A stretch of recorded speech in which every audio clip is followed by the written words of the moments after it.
बारे में? सर अभी लेटेस्ट मेरा जो काम आया है वो आर बाल्की सर की एक फ़िल्म आई है चुप। बहुत ही अच्छी फिल्म है सर, आप देखिएगा मज़ा आएगा।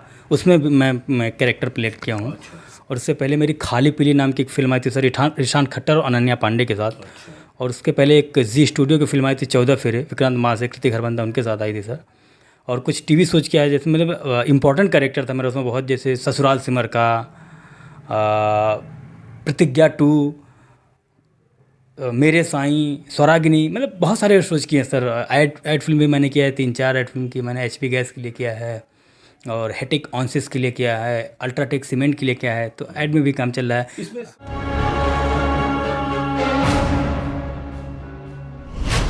यार बाल्टी हवा में लटकी हुई है यार।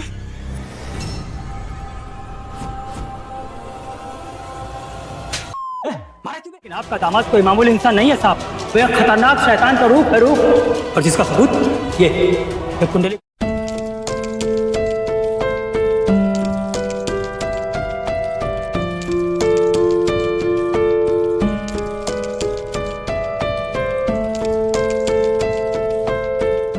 आप देख रहे हैं बिहार आजकल और मैं हूं इमरान अली। शख्स से शख्सियत बनने की कहानी सुनेंगे आप खुद उन्हीं की ज़बानी। हर बार मैं आपकी मुलाकात कराता हूं एक जानी मानी शख्सियत से। इस बार हमारे साथ बातचीत करने के लिए हैं बॉलीवुड एक्टर विनोद सरोज। विनोद सरोज इन दिनों बिहार में हैं, मुंबई फिल्म इंडस्ट्रीज से। यहाँ पर बाबू जगदेव नाम की हिंदी फिल्म में शहीद जगदेव प्रसाद जी के दोस्त की भूमिका निभा रहे हैं। और अभी ये बिहार और झारखंड के अलग अलग हिस्सों में हो रही शूटिंग में शामिल हुए हैं। हम इनसे बात करेंगे। विनोद सरोज जी, आपका बिहार आजकल में स्वागत है। बहुत बहुत धन्यवाद। पहला सवाल, आप इन दिनों बिहार में हैं, क्या कहना चाहेंगे, किस सिलसिले में बिहार आना हुआ आपका? जी, ये पहली बार मैं बिहार आया हूँ और एक मूवी बन रही है बाबू जगदेव प्रसाद जी की लाइफ पर। तो उसमें मैं उनके दोस्त चंद्रदेव जी का कैरेक्टर प्ले कर रहा हूँ। तो बाबू जगदेव नाम की हिंदी फिल्म बन रही है, शहीद जगदेव प्रसाद जी पे जो बायोपिक है। तो इसमें जो लोग काम कर रहे हैं, जो आर्टिस्ट हैं, एक्टर हैं, तो ये सब लोग कहाँ से हैं, कौन कौन लोग कर रहे हैं इसको? जी, इसमें ज़्यादातर एक्टर सब जो है मुंबई से आए हुए हैं और ट्रेंड एक्टर जो काफ़ी बॉलीवुड फिल्में कर चुके हैं, टीवी शोज कर रहे हैं, वो एक्टर्स हैं। और इसके जो डायरेक्टर हैं अभिजीत गौरव जी हैं, वो भी यहाँ पे ऑडिशन कराए थे। तो कुछ एक्टर्स यहाँ के भी जो है उसमें काम कर रहे हैं। साधारण चेहरे वाले हैं और उसके बावजूद आपने एक बड़ी पहचान बनाई। तो कैसे हुआ ये सब कुछ, गांव से निकल कर वहाँ कैसे पहुँचे? और जहाँ तक बातचीत में मुझे आपने बताया भी थोड़ी देर पहले कि आप मेडिकल की तैयारी कर रहे थे, डॉक्टर बनना चाहते थे। ये विपरीत रास्ते में कैसे चले गए? मेडिकल की तैयारी करते हुए डॉक्टर ना बनकर आप एक्टर बन गए, क्यों? ये सब कुछ कैसे हुआ? सर, एक्टर्स बनने का सपना मेरा बचपन से था। जब भी बचपन में फिल्में देखता था तो मैं अपने आप को इमेजिन करता था कि काश मैं ये कर पाता। बट मैं सर ओमपुरी साहब का और नसीर सर, बच्चन साहब, इन लोगों का पहले अखबार में सर दैनिक जागरण, हिंदुस्तान, अमर उजाला जो भी होता था, उसमें सैटरडे संडे को एक लेख आता था जो फिल्मों से रिलेटेड था। तो मैं उसको बहुत पढ़ता था सर। तो उसमें बार बार जैसे पत्रकार लोग पूछते थे कि सर आने वाले एक्टर्स को आप क्या कहना चाहेंगे, तो बोलते थे कि थिएटर्स करके आएँ, या बच्चन साहब का होता था कि भाषा पे पकड़ अच्छी होनी चाहिए। तो सर मेरी समझ में कुछ आता नहीं था। तो मेरे गांव के जो लोगों से, सीनियर्स भाई भैया लोग, चाचा लोगों से पूछता था कि ये थिएटर क्या होता है। तो उनके भी समझ में, थिएटर मतलब बोलते थे सिनेमा हॉल। तो मैं घर से चोरी छिपे सिनेमा हॉल जाता था, मैं कहा सिनेमा हॉल तो जाता हूँ, भाषा में पकड़ क्या है। तो वो तो उनको भी नहीं आता था। तो सर इस सिलसिले में फिर मुझे वहाँ से ज़्यादा जानकारी मिल नहीं पाई। फिर मैं पढ़ाई करने, मेडिकल की तैयारी करने इलाहाबाद जब मैं गया सर, तो वहाँ किसी दोस्त के थ्रू पता चला कि आज एक नाटक है, थिएटर देखने चलोगे। तो सब मैं जब देखने गया ना, तो सर वो बचपन का शब्द मुझे फिर आके यहाँ क्लिक किया, अच्छा थिएटर। फिर मैं सर पढ़ाई थोड़ा सा, अब मेरा पहला जो है ड्रीम वो, अब मैं पढ़ाई में भी अच्छा था सर, मैं अच्छा हाँ। और फिर वो ड्रीम मुझे मिला, तो फिर मैं थिएटर से जुड़ गया और काफ़ी मेहनत की सर। लगता है कि आप डॉक्टर बनते तो ज़्यादा बेहतर होता, आप इधर गलत रास्ते में चले गए? घर के लोगों को क्या नाराज़गी होती है या अफसोस होता है आपको अपनी ज़िंदगी को लेकर?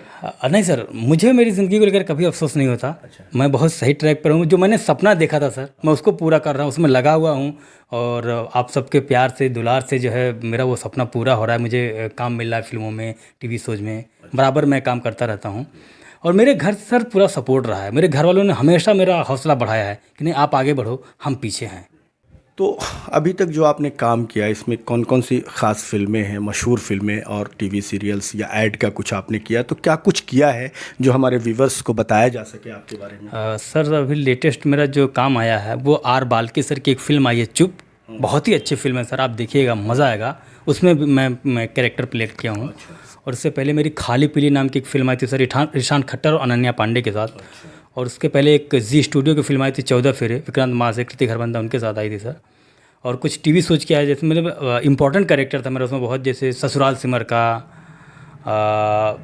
प्रतिज्ञा 2, मेरे साईं, स्वरागिनी, मतलब बहुत सारे सोच किए हैं सर। ऐड फिल्म भी मैंने किया है, 3-4 ऐड फिल्म की मैंने HP गैस के लिए किया है और हेटिक ऑनसिस के लिए किया है, अल्ट्राटेक सीमेंट के लिए किया है, तो ऐड में भी काम चल रहा है। इसमें सबसे अच्छा किरदार क्या है जो हमारे व्यूवर्स को आप बताएं अपने किरदार के बारे में, अपनी उस फिल्म के बारे में जिसमें आपका कैरेक्टर बहुत पावरफुल है? सर वो बहुत पावरफुल कैरेक्टर जहाँ से मुझे एक पहचान मिली थोड़ी सी, वो सर ससुराल सिमर का एक मैंने टीवी शो किया था। उसमें विनोद मांझी नाम का एक मेरा कैरेक्टर था, जहाँ से लोग मुझे बहुत पहचानने लगे। पहले गांव के लोग भी सर सुने, अरे एक्टर बनेंगे ये ससुर, मतलब ऐसा चेहरा लेके ये जा रहे हैं बॉलीवुड में काम करने, इनको काम मिलेगा। जब सर उसमें मेरा बहुत इंपॉर्टेंट कैरेक्टर था, जब उन लोगों ने टीवी में देखा ना तो मुझे बार बार फ़ोन आने लगा था, अरे हमने आपको टीवी में देखा भैया, ये देखा, ये वो। तो वहाँ से मेरी एक पहचान बनी और उन लोगों को भी लग गया कि नहीं ये जो है कुछ सही जगह पर और कुछ कर लेगा। तो क्या चेहरे को लेकर या लुक को लेकर कभी आपको निराशा हुई, या फिर आप कहीं कैसे इंस्पायर हुए कि हम अपने जो मेरा लुक है वो ठीक है या मैं कुछ कर लूँगा? सर जब मैं मुंबई नहीं गया था, जब इलाहाबाद में थिएटर करता था, तो बहुत सारे लोग डराते थे कि मतलब अरे इसे साधारण से दिखने वाले पे क्या कौन भरोसा करेगा, कौन काम देगा आपको। तो वो एक डर बना हुआ था सर। बट फिर भी कहीं ना कहीं एक एग्जाम्पल के रूप में था। तब तक नवाज सर आ चुके थे, राजपाल यादव सर, नसीर सर, ओमपुरी जी, मतलब इनको लगा कि मतलब ये भी तो मेरे ही जैसे दिखने वाले, बहुत ये लोग सुंदर नहीं हैं लेकिन इनके अंदर टैलेंट है, इसलिए उनको काम मिल रहा है। मैं थिएटर में भी सर बहुत अच्छा एक्टर था। इलाहाबाद में मतलब ज़्यादातर जो भी उस समय का थिएटर करता था, ऐसा कोई नहीं था जो मतलब मुझे ना जानता हो, मैं इतना अच्छा काम करता था। मेडिकल की तैयारी से NSD चले गए, क्या किया आपने? सर मेडिकल की तैयारी के बाद जब जैसे पता है ना कि मुझे थिएटर का जैसे पता चला, तो मैं थिएटर ज्वाइन कर लिया। मेरे जो गुरु वहाँ पर जो अच्छा थिएटर करते हैं, मैं उनके साथ जुड़ा। सर उनके साथ मैंने 7-8 साल थिएटर किया, सिर्फ थिएटर। NSD में उसके बाद गया सर। अच्छा, क्या हुआ NSD, क्यों, कैसे गए आप NSD? मैं थिएटर करता था इलाहाबाद में, तो मेरे एक टीचर हैं प्रवीण शेखर जी, उन्होंने मुझे एक दिन कटिंग दिखाई अखबार की, विनोद देखो NSD का फॉर्म निकला है, तुम फिलअप कर दो। तो सर मैंने वो फिलअप कर दिया। बाद में जो प्रोसेस होता है उसका इंटरव्यू वगैरह वगैरह, तो सब उसमें जो है मैं पास हुआ। तो मैं NSD जो है टाई का जो उनका कोर्स है, मैं उसमें सेलेक्ट हो गया और वहाँ से मैंने जो है ट्रेनिंग ली। कई नए आर्टिस्ट जो हैं वो एक्टर बनने जाना चाहते हैं लेकिन उनका भविष्य खराब हो जाता है। वो ना घर के होते हैं ना घाट के होते हैं। ऐसे लोग जो सिर्फ सपना देखते हैं एक्टर बनने का, उनके लिए क्या कहेंगे?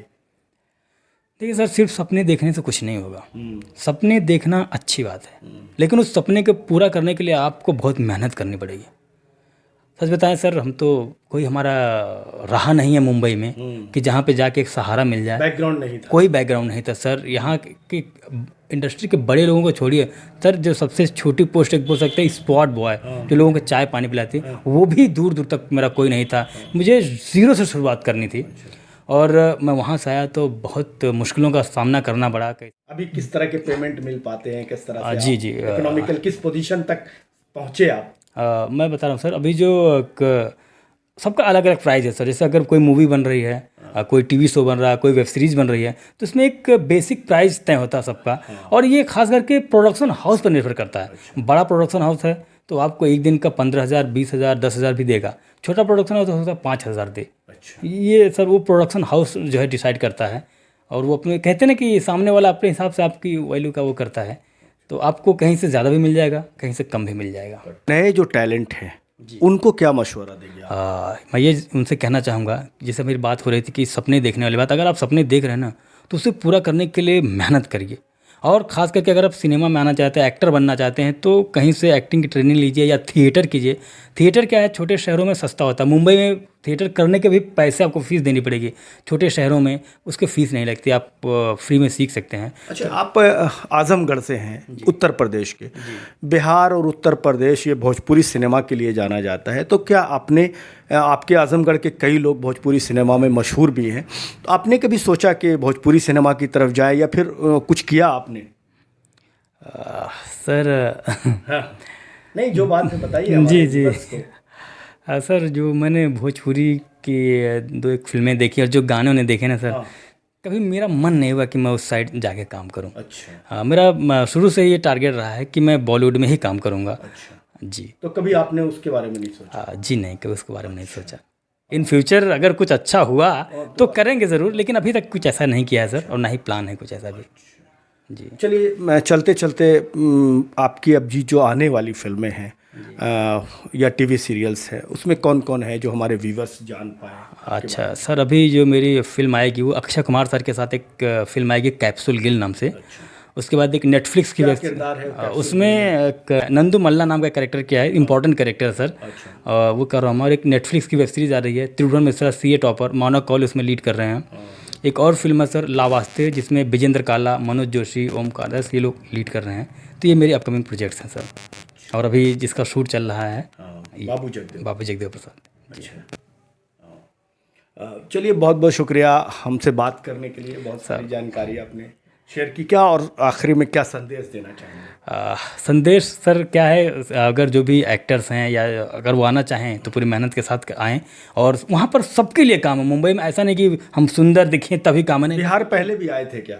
नहीं सर, ये पहली बार आया हूँ मैं बिहार पहले, और सर बहुत अच्छा अनुभव रहा है। बहुत अच्छा याद दिलाया सर आपने कि जिस गांव में मैं शूट कर रहा हूँ ना, इतना सहयोग है गांव वालों का, इतना सहयोग है कि मैं अलग अलग जगहों पर शूट करने गया हूँ, लेकिन पहली बार अनुभव किया कि गांव के लोग इतना सपोर्ट करते हैं सर।